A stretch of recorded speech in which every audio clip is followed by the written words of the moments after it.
Clerk प्रस्तुत करत आहे वी लर्न इंग्लिश लेसन 30. आम्ही इंग्रजी शिकतो पाठ 30. मित्रमैत्रिणींनो, centre for learning resources Pune या संस्थेने इंग्रजी बोलायला शिकणाऱ्या विद्यार्थ्यांसाठी हे पाठ तयार केले आहेत. विशेष करून तुम्ही जरी शाळेत जात नसाल तरीही या कार्यक्रमातून इंग्रजी बोलायला शिकू शकाल.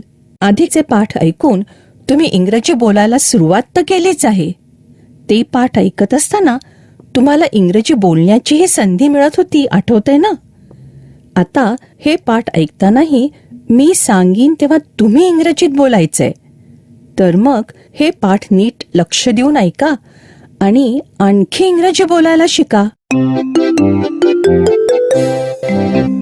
Love to go a wandering along the mountain track, and as I go I love to sing with a knapsack on my back. Valerie, Valera, Valerie, Valera, Valerie, Valera. That was fun. Yes, Raigad is a lovely fort. त्या काळात कसा असेल किल्ला? किती शानदार, अगदी डोळ्यासमोर दिसतोय नाही? पण आत्ता रात्री मला नाही आवडणार तिथे जायला. I feel scared. Scared? Why are you scared? Ghost. भूत? What nonsense! You are talking like small children. खरंच सुनीता मावशी, भूत असतात. छे ग.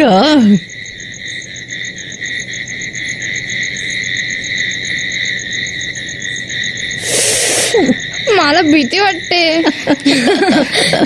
Oh, I know a ghost story. I will tell it to you. This happened to my brother. Ghost story म्हणजे भूताची गोष्ट. मुलांनो, ही भूताची गोष्ट तुम्हीही ऐका बरं का. लताची गोष्ट सांगणार आहे त्यात तुमचा शरद दादा आहे. This is a true story.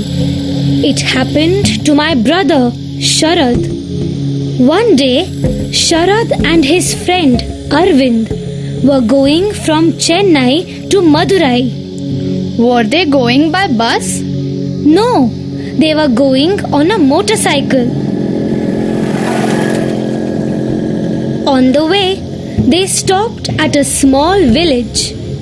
It was getting dark.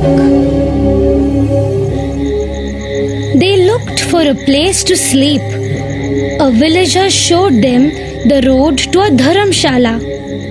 It was a long, dark road. They started off.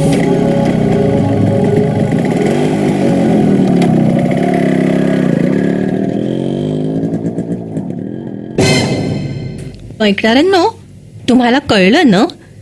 Sharad दादा आणि त्याचा मित्र अरविंद मदुराईला जाताना वाटेत एका लहान गावात थांबले आणि एका गावकऱ्यांनी दाखवलेल्या रस्त्यावरून धर्मशाळेकडे निघाले. It was nearly 12 o'clock. They reached the dharamshala. The door opened slowly. They went inside. They saw a tall, thin man, all dressed in white. He said, "Come in, come in. I have 2 beds for you. Come and sleep here." And he showed them 2 small beds. ते भूत होतं. ऐकतं खरं. ऐकणाऱ्यांनो, ते दोघं धर्मशाळेत गेले तेव्हा त्यांना काय दिसलं? एक उंच हडकुळा माणूस. त्यांनी त्यांना 2 पलंग दाखवले, पण पलंग अगदीच लहान होते. Sharad and Arvind were very tired and sleepy. They said to the man, How will we sleep in these small beds? The man said, Don't worry, you sleep. Everyone who sleeps in these beds fits the beds. By tomorrow, the beds will be right for you. असं कसं? ते पलंग काय जादूचे होते? तो माणूस असं कसं म्हणाला की सकाळपर्यंत पलंग तुमच्या एवढ्या मापाचे होतील म्हणून? मला नाही माहित. गोष्ट पुढे ऐकतं खरं. They were very tired. They went to sleep. The wind was blowing outside.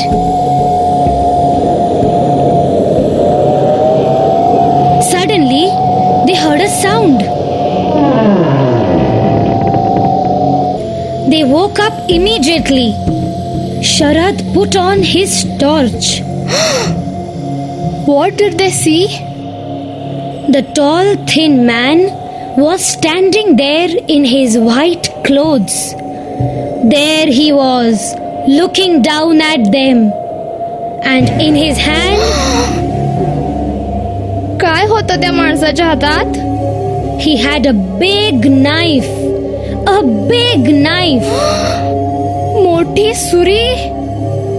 मग The man said, I will cut off your legs. Then you will fit the small beds.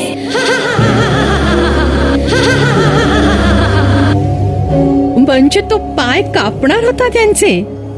पाय कापून त्यांना पलंग एवढ्या मापाचे करणार होता का? Yes. मग काय झालं? Sharad and Arvind jumped up.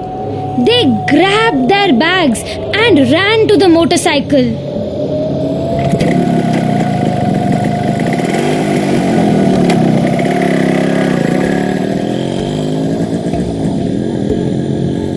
They rode and rode until they reached Madurai.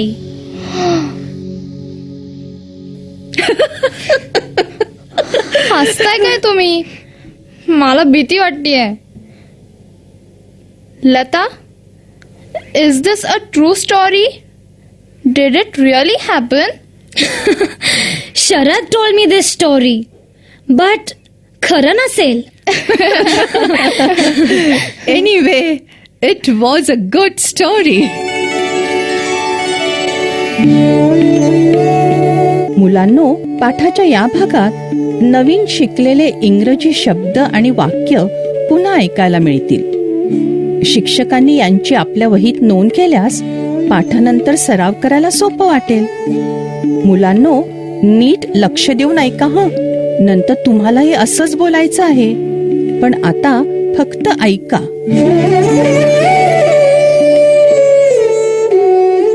Sunrise म्हणजे सूर्योदय. सनसेट म्हणजे सूर्यास्त. हेवी म्हणजे जड. सॉफ्ट म्हणजे मऊ. माउंटन म्हणजे पर्वत. फोर्ट म्हणजे किल्ला. स्पून म्हणजे चमचा. प्लेट म्हणजे बशी. बॉटल म्हणजे बाटली.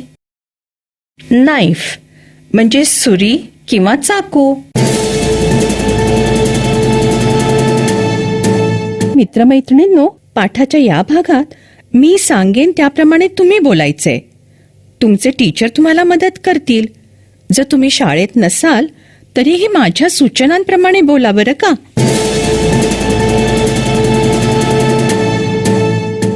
गेल्या काही पाठात शिकलेल्या नवीन शब्दांचा आज सराव करूया.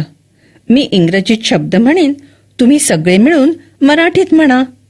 पहिला शब्द सनराइज. सूर्योदय. बरोबर. आता सनसेट. सूर्यास्त. गुड. आता हेवी. जड. करेक्ट. आता सॉफ्ट. मऊ. राईट. आता माउंटेन, पर्वत. गुड. बरं, आता मी काही वस्तूंची नावं मराठीत म्हणीन, तुम्ही ती इंग्रजीत म्हणायची. पहिला शब्द चमचा. स्पून. गुड. आता ताट. प्लेट. राईट. आता बाटली. बॉटल. गुड. मग सुरी. नाईफ. गुड. मग किल्ला. फोर्ट. राईट. आता वेगळ्या प्रकारचा सराव करूया. मी मराठीत म्हणीन ते वाक्य एकेका मुलांनी इंग्रजीत म्हणायचं आहे. म्हणजे असं, मी म्हणीन संतोष क्रिकेट खेळला. खेळणे म्हणजे प्ले.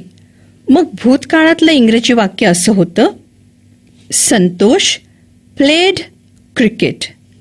नीट ऐकलं ना? Play, played.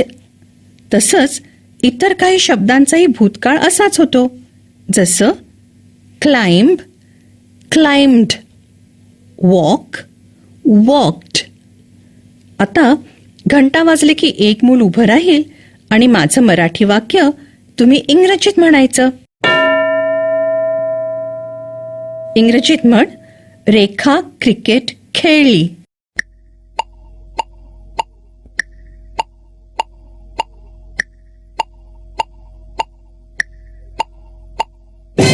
रेखा प्लेड क्रिकेट. गुड. पुढचं मूल तयार. इंग्रजीत म्हण, काल माझ्या वडिलांनी स्वयंपाक केला.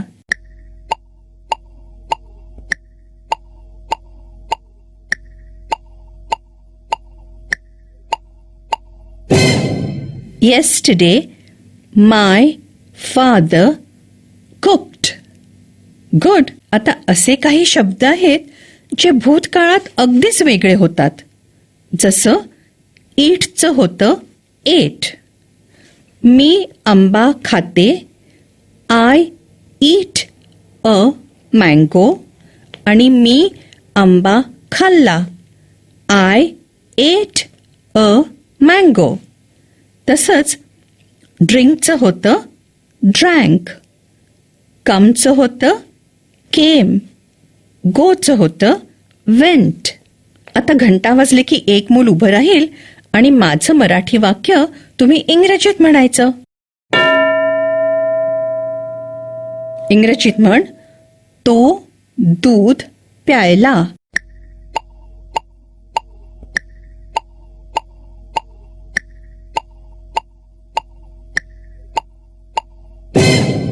He drank milk. Right?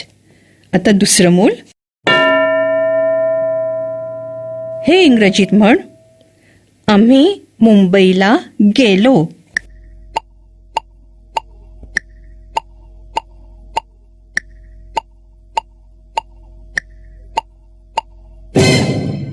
We went to Mumbai. Good. आज शिकलेल्या नवीन शब्दांचा सराव आता तुम्ही करा. आपण भेटूया पुढच्या पाठाच्या वेळी.